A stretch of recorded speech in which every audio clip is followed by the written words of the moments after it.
Eile sõitsid Tallinna Paide gümnaasiumi 10. klassi õpilased, et mängida MTÜ Jutulind korraldatud Tallinn meie pealinn mängu koos Ranniku gümnaasiumiga. Esimene voor oli kooli tutvustamine, milles Ranniku gümnaasium näitas akrobaatikat ja paidelased laulsid oma kodukoha bändi Tegu Valdas laulu Paide.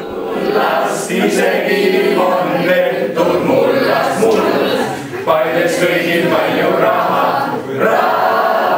pargid mingid tehtud etsas nahas, Paides oma nahas. Edasi tehti segagrupid, jagati GPS-seadmed ja iPodid, milles info ehitiste kohta ning orienteerumine vanalinnas saigi alata. Muuhulgas pidid õpilased mõõtma paksu Margaretat ja vanalinna tänavate laiust.